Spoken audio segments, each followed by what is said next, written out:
ನಿಮ್ಮ ಹಳೆಯ ಚಿನ್ನದ ಒಡವೆನ ಅಧಿಕ ಬೆಲೆಗೆ ಮಾರಬೇಕೆ? ಆಟಿಕಾಗೆ ಕಾಲ್ ಮಾಡಿ 8880 ಅಟ್ಟಿಕಾ ಗೋಲ್ಡ್ ಕಂಪನಿ.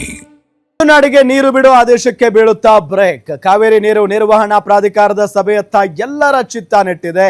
ಕೆಲವೇ ಕ್ಷಣಗಳಲ್ಲಿ ನಡೆಯಲಿದೆ ಹೈ ವೋಲ್ಟೇಜ್ ಮೀಟಿಂಗ್. ಸಿಡಬ್ಲ್ಯೂಎಂಎ ಅಧ್ಯಕ್ಷ ಎಸ್.ಕೆ. ಹಲ್ದಾರ್ ನೇತೃತ್ವದಲ್ಲಿ ತುರ್ತು ಸಭೆ.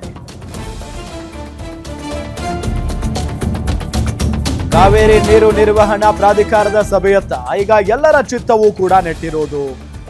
ಕೆಲವೇ ಕ್ಷಣಗಳಲ್ಲಿ ಹೈ ವೋಲ್ಟೇಜ್ ಮೀಟಿಂಗ್ ಆರಂಭ ಆಗುತ್ತೆ. ಸಿಡಬ್ಲ್ಯೂಎಂಎ ಅಧ್ಯಕ್ಷ ಎಸ್.ಕೆ. ಹಲ್ದಾರ್ ನೇತೃತ್ವದಲ್ಲಿ ತುರ್ತು ಸಭೆ ನಡೆಯಲಿದೆ. ದೆಹಲಿಯ ಎಂಟಿಎನ್ಎಲ್ ಬಿಲ್ಡಿಂಗ್ನ ಸಿಡಬ್ಲ್ಯೂಎಂಎ ಕಮಿಟಿ ರೂಮ್ನಲ್ಲಿ ಸಭೆ ಆರಂಭ ಆಗುತ್ತೆ.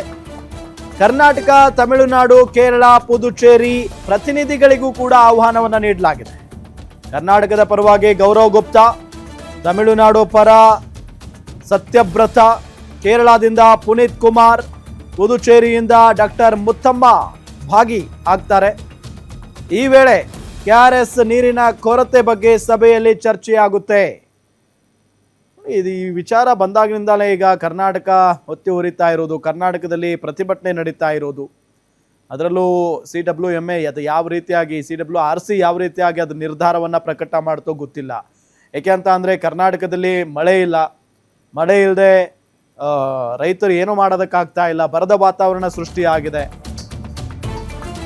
ಪ್ರಬಲ ವಾದ ಮಂಡನೆಗೆ ರೆಡಿ ಆಗಿದೆ ರಾಜ್ಯದ ಟೀಮ್. ಮಾಡಲೇಬೇಕು ವಾದನ, ಹಂಗಿದೆ ಪರಿಸ್ಥಿತಿ, ಸುಳ್ಳೇನು ಹೇಳ್ತಾ ಇಲ್ವಲ್ಲ. ವಾಸ್ತವ ಸ್ಥಿತಿ ಮುಂದಿಟ್ಟು ವಾದಿಸಲು ಸಿಎಂ ಡಿ.ಕೆ. ಶಿವಕುಮಾರ್ ಸೂಚನೆಯನ್ನ ಕೊಟ್ಟಿದ್ದಾರೆ. ನೀರು ಬಿಡುಗಡೆ ಅಸಾಧ್ಯವೆಂದು ಮನವರಿಕೆ ಮಾಡಲಿದ್ದಾರೆ ರಾಜ್ಯದಿಂದ ಹೋಗಿರುವಂತಹ ಅಧಿಕಾರಿಗಳು. ನಮ್ಮಲ್ಲಿ ಕುಡಿಯೋಕೆ ನೀರಿಲ್ಲದ ಸ್ಥಿತಿ ಎದುರಾಗ್ತಾ ಇದೆ, ಅವರು ಬೆಳೆಗೆ ನೀರು ಬಿಡಿ ಅಂತ ಕೇಳ್ತಾ ಇದ್ದಾರೆ. ಇಂಥ ಸಂದರ್ಭದಲ್ಲಿ ತಮಿಳುನಾಡಿಗೆ ನೀರು ಬಿಡೋದು ಅಸಾಧ್ಯ. ಸದ್ಯದ ಸ್ಥಿತಿಯಲ್ಲಿ ನೀರು ಬಿಡೋಕೆ ಸಾಧ್ಯ ಇಲ್ಲ ಅಂತ ಹೇಳಿ ರಾಜ್ಯದಿಂದ ಹೋಗಿರುವಂತಹ ಅಧಿಕಾರಿಗಳು ಸಿಡಬ್ಲ್ಯೂಎಂಎ ಅವರಿಗೆ ಮನವರಿಕೆ ಮಾಡಿಕೊಡಲಿದ್ದಾರೆ.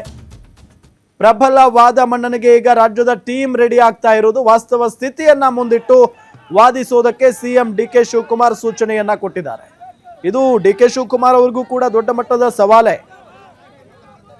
ಪೆನ್ ಕೊಡಿ, ಪೇಪರ್ ಕೊಡಿ ನನ್ನ ಕೈಲಿ ಅಂತ ಕೇಳ್ತಾ ಇದ್ರು, ನಾವು ಕೊಟ್ಟಿದ್ದೀವಿ, ಈಗ ಏನ್ ಮಾಡ್ತಾರೆ ನೋಡೋಣ ಅಂತ ಹೇಳಿ ಎಲ್ಲಾ ಜನ ಕೇಳ್ತಾ ಇದ್ದಾರೆ. ಸೊ ಹಾಗಾಗಿ ಡಿ.ಕೆ. ಶಿವಕುಮಾರ್ ಅವರಿಗೆ ಇದು ದೊಡ್ಡ ಸವಾಲು.